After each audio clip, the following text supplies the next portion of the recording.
السلام عليكم ورحمة الله تعالى وبركاته. ان شاء الله تكونوا كامل بخير ومهنيين. الوصفة نتاع اليوم اللي جبتها لكم بيتزا بعجينة ولا اروع داخل الفور العادي بطريقة جد بسيطة. ولاباط باش نحكي لكم، ركزوا لي بزاف اليوم على لاباط، شوفوا كيفاش جات ما شاء الله. راح نعطيكم فيها بعض الاسرار يعني ساهلين ما فيهم والو. المبتدئة راك راح ديريها من اول مرة، راك راح تنجحي فيها وتفرحي بها. والمقادير راهي سهله وبسيطه. كما قلت لكم عندنا لهنايا ملعقه صغيره تاع السكر، ملعقه صغيره ايضا تاع خميره الخبز. وهنايا كما شفتوني هذه لاستيس اللي راح ترجع لكم بيتزا بزاف هايله طريه وفي نفس الوقت هشه. جبت لهنايا فنجان صغير تاع قهوه، درت فيه رايب، تقدروا تعوضوه بمثل الحليب. حطيت فيه ملعقه صغيره تاع بيكربونات، خلطتهم مليح وضفتهم. انا ضفت كاس حليب يكون دافي ونص كاس ماء ايضا يكون دافي. راح نخلط كامل المكونات مع بعضها. وبعد ما خلطت كامل المكونات راح نضيف 5 ملاعق كبار تاع الفارينة ونخلط جيدا بالفوي. وهنايا ايضا راح نضيف بضع قطرات تاع الخل اللي يعتبر كبديل لمحسن الخبز، يعني محسن المخبوزات ولا المعجنات، حيعطي خفة للعجينة. كما شفتوا لهنا راني ضفت ملعقه صغيره تاع خميره الحلويات. يعني هاد المكونات اللي ذكرتهم لكم كامل اللي شفتوهم راح يساهموا باش يخلوا العجينه نتاعكم بزاف هشيشه. وانايا كنت درت معاكم صوص بلونش ولا صوص فخوماج. كما راكم تشوفوني كتبت لكم المقادير في لا فيديو. كاين 2 كاس حليب، ملعقه كبيره ونصف مايزينا، زائد ملح، فلفل اسود، ملعقه كبيره تاع الزبده. هذو كامل حطيتهم مع بعضهم وحطيتهم على النار، وتكون النار متوسطه. كما شفتوا هذا الخليط بعد ما يثقل لكم راح تنحوه من على النار شغل يولي كيما الكريمه اللي عارفين نخدموها في التحليات. تجبدوه عادي وتضيفوا له 2 ملاعق كبار تاع الزيت. وفي الاخير راكم راح نضيفوا له الجبن بالكميه اللي تحبوا نتوما. اذا ضفتوه بزياده راكم تحصلوا على كريمه بزاف بنينه. الجبن اللي استعملته انا راكم شفتوه يعني رامدي ولا كاين بزاف، المهم اجبن هنا في الجزائر بزاف بنينه، تقدروا تضيفوها في الاخر. هذا هو الجبن اللي استعملته. هكذا انا استعملت فقط الجبن تاع البارا اللي يجي يعني ماشي هكا تاع لي بورسيون. ديت هذاك الخليط وخليته في الثلاجه باش يشد روحه. عاودت وليت للخليط الاول تاع البيتزا. شوفوا هنايا بعد ما تخمر لي تخمير كلي راح نضيف عليه لهنا المواد الدسمه واللي هي الزيت. راح نضيف 3 ملاعق كبار تاع الزيت ونضيف ايضا الملح في الاخر هكذا. ومن بعد راني راح نبدا نضيف في الفرينه باش نلم هذه العجينه. عندي هنا الكاس الاول بعد ما تخمرت العجينه، الكاس الاول الثاني، ونبدا نخلط بالفوي. لهنايا العجينه تبدا غير بالعقل معاها. كما شفتوني ضفت 2 كيسان. وزن الكاس لهنا ولا سعه الكاس راهي 240 مليلتر. وانا بالنسبه للمبتدئات تبداو تضيفوا الفرينه غير بالعقل. اللي عندكم كاس تاع 240 ولا 220 راكم راح نضيفوا عليه شويه فرينه بزياده وتضيفوا غير بالعقل الفرينه تاعكم.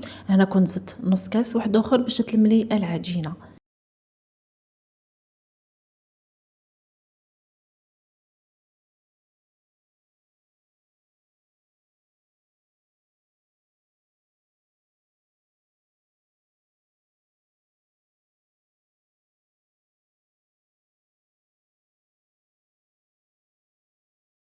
وهكذا بعد ما كملت النص كاس هذا يعني لميتها فقط، دخلت الفرينه ما دلكتها ما والو. راح نضيف عليها هنا ملعقه زبده. شوفوا المقادير هذولي كامل عطيته لكم، تبعوهم وحطوهم يعني سوا ما تنقصوا حتى حاجه باش تجيكم لاباط بزاف شابه. سورتو اللي عندهم يعني الفور كما نقولوا حنا ما يشعلش فور، يعني كما ماشي فور سبيسيال تاع بيتزا ولا يعني فور عادي كما اللي عندي انا. هاد لاباط راح تجيكم بزاف هايله، ما تيبس معاكم ما تنشف ما والو، تجي ما شاء الله. بعد ما تدخلوا فيها هذيك الملعقه تاع الزبده جيدا راكم راح تخلوها تختمر اختمار كلي يعني من نص ساعه للفوق هكذا. ونغطيها بالبابي سيلوفان ولا بطرشون ولا كشغيطه وخلوها كما قلت لكم. انا حبيباتي هاي لك هي النتيجه. بعد ما تخمرت لي العجينه تتحصلوا على عجينه في شكل غيمه طريه خفيفه. هذا هو سر نجاح العجينه. هنا مباشره بديت ندير فيها ديبول هكذا. خرجت لي انا هنا حوالي 3 خبزات حتى 4 خبزات عادي. اللي يحبوا يصغروهم تقدروا تخرجوهم حتى 5 خبزات. هكذا كنبوليهم كامل، نزيد نخليهم يريحوا شويه ونبدا نخدم فيهم، يا ربي 5 دقائق ولا اقل.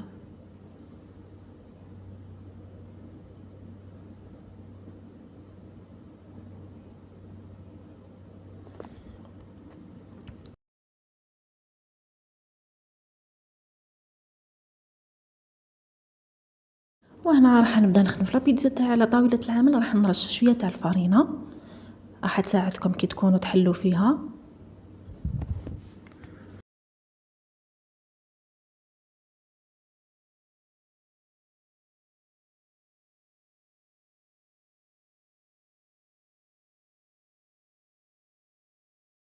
والسمك تاع العجينه حبيباتي ما لازمش يكون رقيق بزاف وما لازمش تكون خشينه، لانه راح كي تحطوها في الفرن حتزيد تطلع معكم شويه. اذا هنا ديروا حسابكم حلوها شويه رقيقه.